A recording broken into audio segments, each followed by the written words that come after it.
Salam tout le monde. Cette vidéo est destinée aux candidats ayant postulé à l'Université d'Alger 1 afin de passer le concours de doctorat. Elle contient quelques notions de modules de protéomique. Commençons par des généralités. Tout d'abord, quelle est la signification de la protéomique? Donc la protéomique consiste à l'étude et à l'analyse qualitative et quantitative de protéines. Le protéome signifie l'ensemble des protéines exprimées dans une cellule ou bien dans un tissu ou bien dans un organisme à un moment donné et dans des conditions données. Ce type d'analyse vise à terme la compréhension globale du fonctionnement de la cellule. En fait, l'expression protéique à l'état physiopathologique diffère de l'expression protéique à l'état normal. Ce taux peut soit augmenter ou bien diminuer. La protéomique vise trois objectifs principaux. Premièrement, l'identification des protéines présentes dans un échantillon biologique à un instant T, en réponse à la question « Quelles sont les protéines exprimées dans une cellule ou bien dans un tissu ?» Donc, pour répondre à cette question, il faut identifier la séquence protéique pour savoir quel type de protéines s'agit-il. Deuxièmement, la caractérisation et la quantification des protéines, c'est-à-dire l'analyse de leur structure, y compris les modifications post-traductionnelles que peuvent subir ces protéines, telles que la fixation de groupements chimiques ou la liaison à des sucres ou à des lipides qui vont participer à changer leur fonction.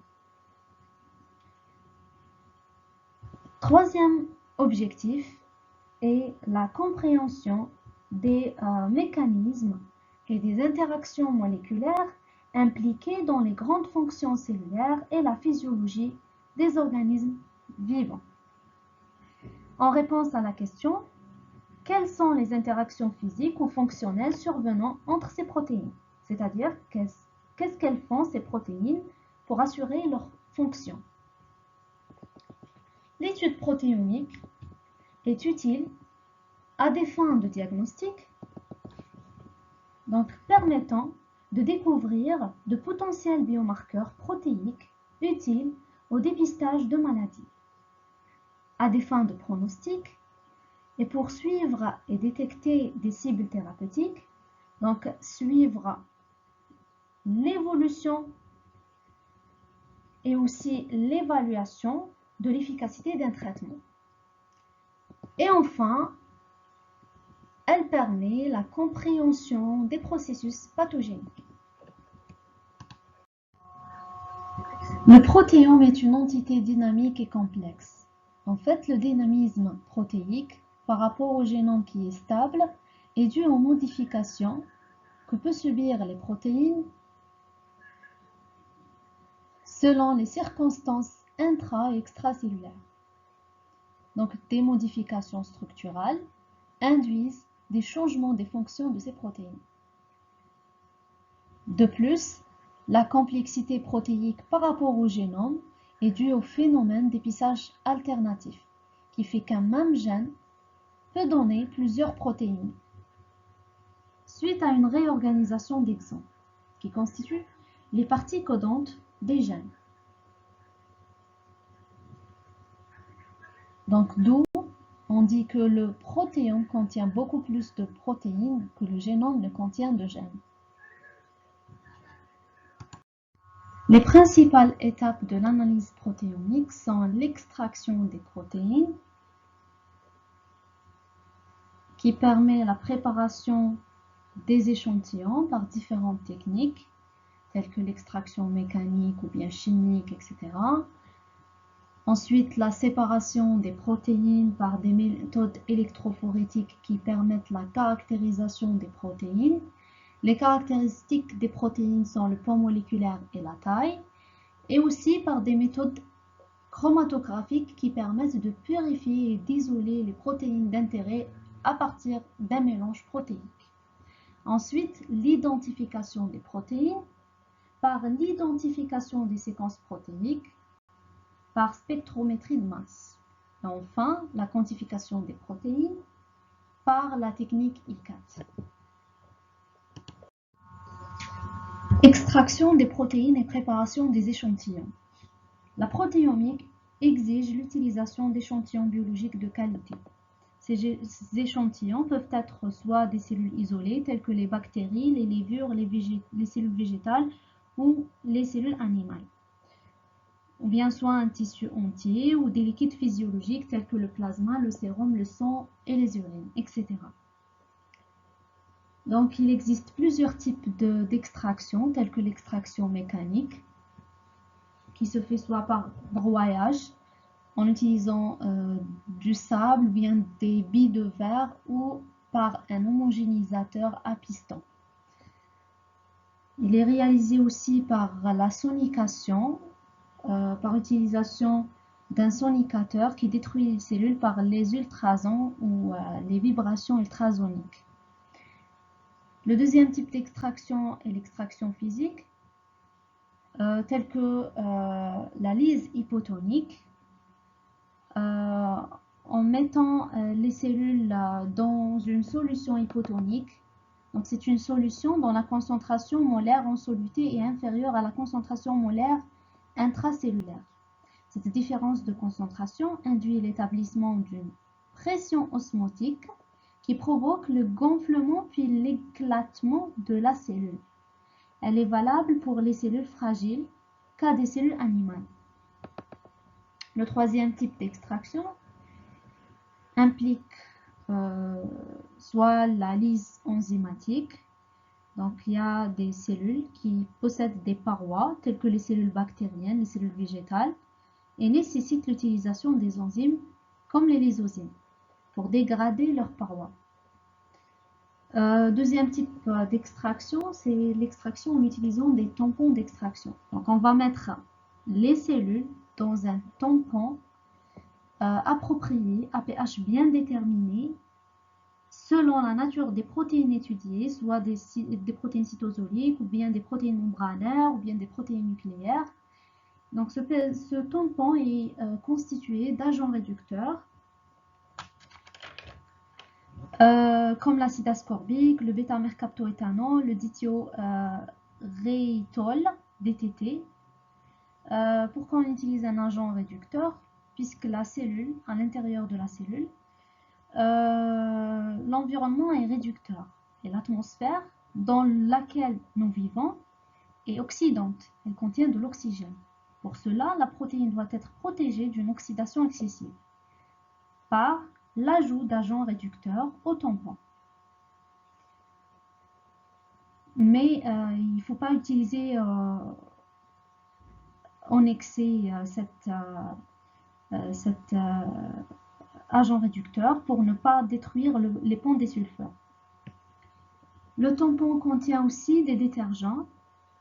Il contient des solvants organiques tels que l'acétone et le phénol qui favorisent la dénaturation des protéines. Donc c'est une dénaturation partielle. Cela ne veut pas dire la destruction de la structure de la protéine. Cela veut dire comment dirais-je, on brise l'organisation spatiale des protéines. Des groupements hydrophobes qui sont enfuis à l'intérieur de la structure trois-dimensionnelle sont dirigés en surface après la dénaturation.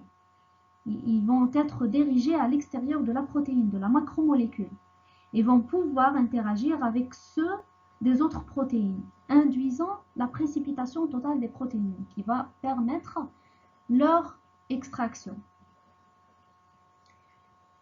Il contient aussi, le tampon contient aussi des inhibiteurs à protéase.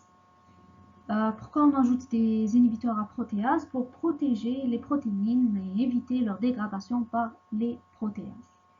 Il faut savoir que les protocoles expérimentaux doivent éviter la contamination par des acides nucléiques, ou bien par des lipides, ou bien par des sels, Ces contaminants peuvent perturber la séparation des protéines par électrophorèse bidimensionnelle ou par chromatographie liquide.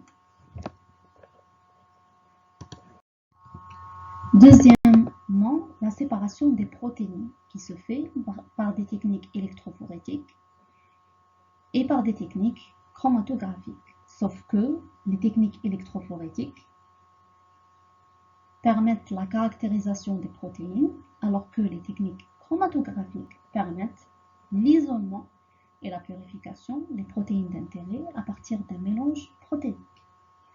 Donc, premièrement, on va commencer par les techniques électrophorétiques, à savoir l'électrophorèse monodimensionnelle SDS-PAGE, qui permet la séparation des protéines en fonction de leur poids moléculaire dans un gel de polyacrylamide. Après l'extraction des protéines, ces dernières sont reprises dans un tampon contenant un détergent SDS qui permet de conférer aux protéines une charge négative. Ainsi, sous l'effet d'un champ électrique, les protéines vont entrer dans le gel et avancer entre les mailles de polyacrylamide, ce qui permet la séparation. Les plus petites migreront plus vite et plus loin dans les mailles du gel. Par contre, les plus grosses vont migrer moins. Alors, pour la révélation,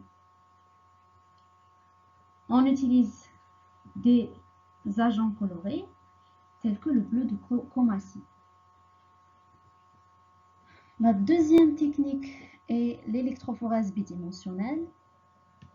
C'est la combinaison de deux méthodes, à savoir l'iso-électrofocalisation et la SDS-PAGE.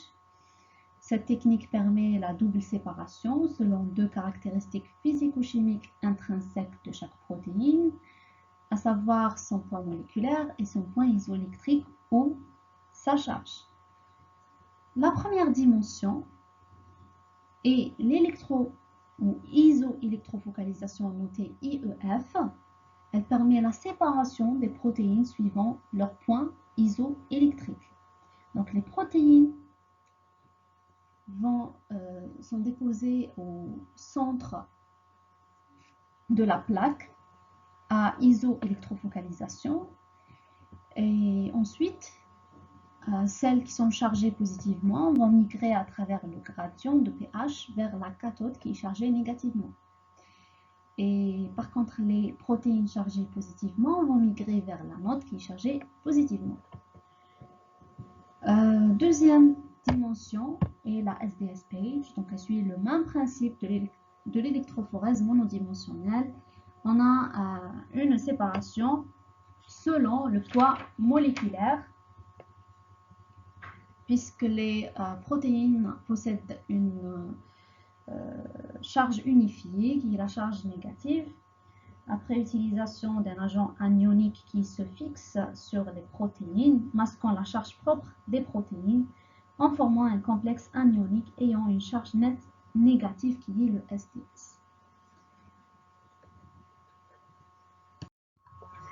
La troisième technique électrophorétique est la de Debye. Donc cette technique permet l'analyse différentielle de deux échantillons distincts sur le même gel, qui sont marqués chacun avec un marqueur fluorescent de type cyanine. Les marqueurs interagissent avec les chaînes latérales des lysines des protéines.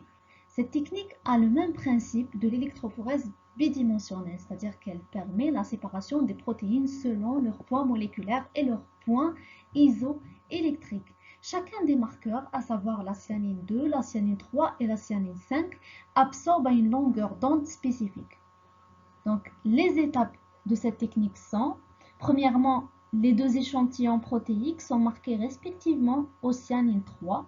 Donc, l'échantillon en condition témoin, c'est-à-dire qui provient de sujets sains, est marqué à la cyanine 3. Par contre, l'échantillon traité ou provenant de personnes malades est marqué par la cyanine 5.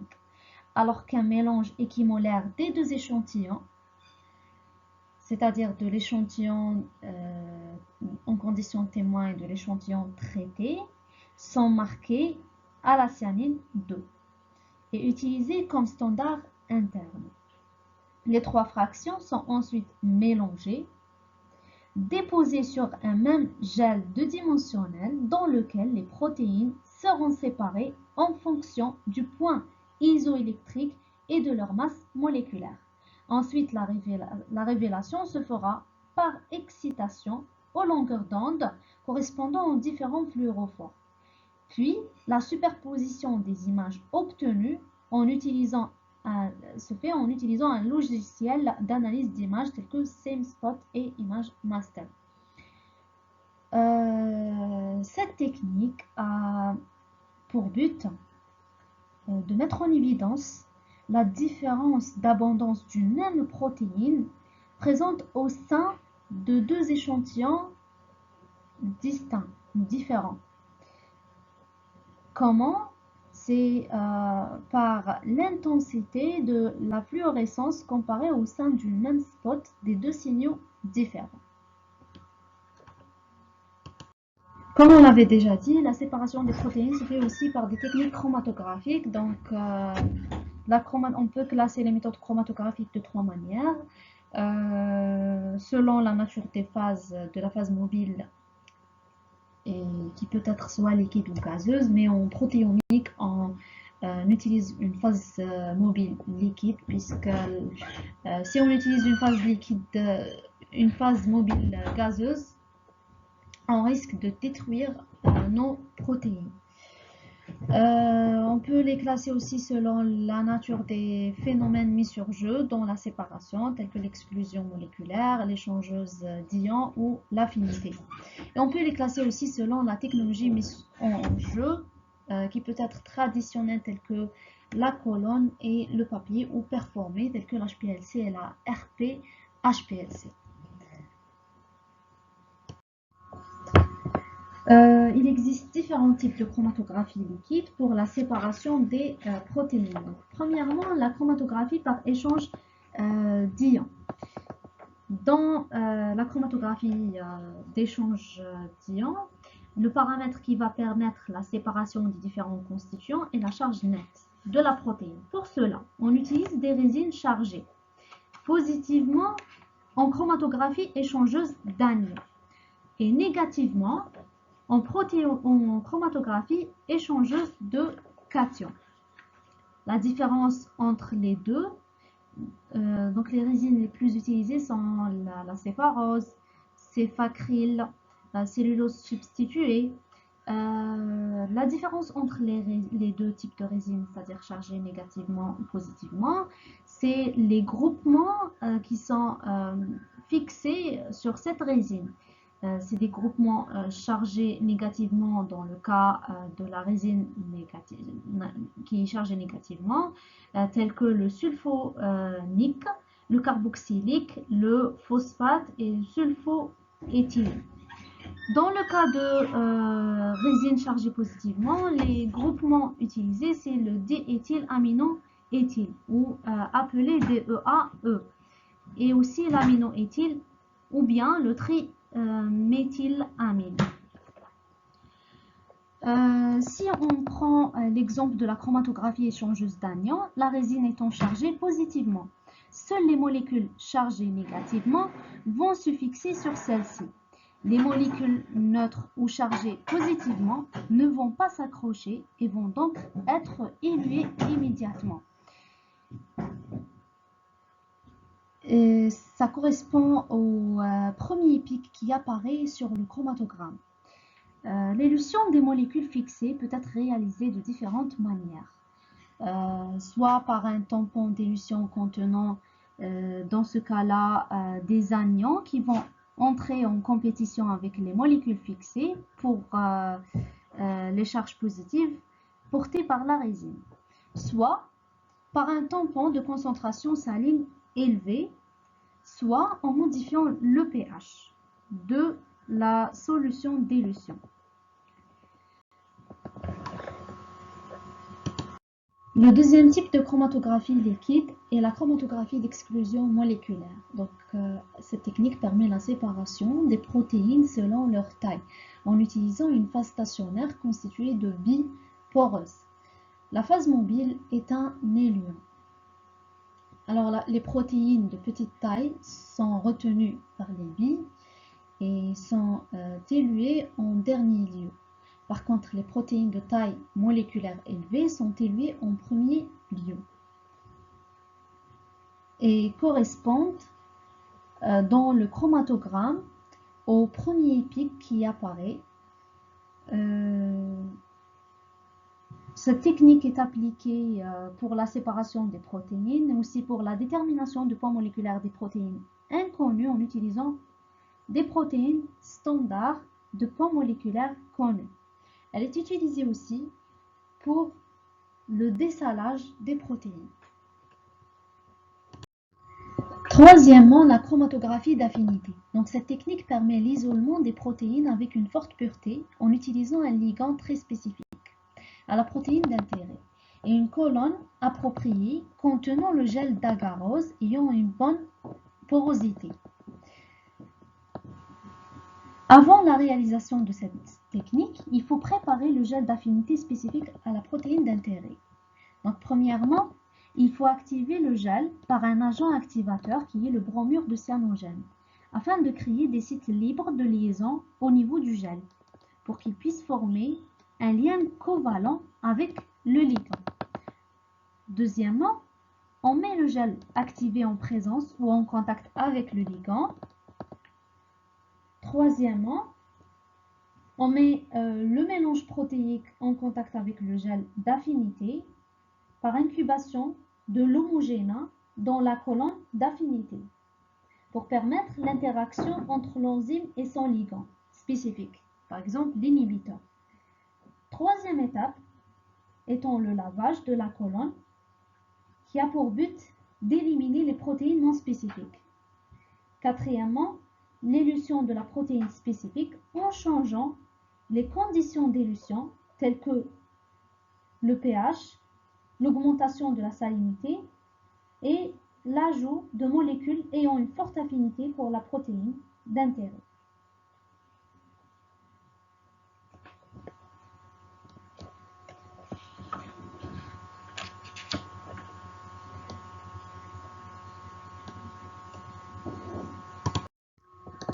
La HPLC est largement utilisée comme technique analytique et préparative et aussi pour faire vérifier la pureté d'une protéine. Comme son nom l'indique, la phase mobile est liquide et non gazeuse. Cela dit, le principe de séparation reste le même, à savoir le partage différentiel des molécules à séparer dans les deux phases, stationnaire et mobile. Donc il existe deux possibilités, soit la phase stationnaire et polaire, et on parle de HPLC en phase normale, soit elle est apolaire et on parle de HPLC en phase inverse, ou RP-HPLC, pour Reverse Phase, High Performance Liquid Chromatography. Ce tableau permet la comparaison entre les deux techniques. Donc, pour la HPLC en phase normale, la phase stationnaire est polaire. Par contre, la phase mobile est apolaire. L'élution dépend de l'affinité des solutés vis-à-vis de la phase stationnaire. Par contre, la HPLC en phase inverse, dans la HPLC en phase inverse, la phase stationnaire est apolaire et la phase mobile est polaire. Cette technique permet la séparation selon le degré d'hydrophobicité des peptides. Donc, pour être analysées par ce type d'analyse, les protéines doivent être dénaturées afin d'exposer les acides aminés qui étaient enfuis dans leur structure à leur surface. En HPLC, on a toujours un petit pic qui correspond au temps nécessaire au premier passage de la phase mobile à travers la colonne, ce qu'on appelle le temps mort. Le temps de rétention correspond au temps nécessaire à une protéine pour être retenue sur une phase stationnaire. Chaque protéine a son temps de rétention. Il est conservé pour la même protéine si on garde les mêmes conditions expérimentales. Le temps de rétention change avec le changement des conditions expérimentales.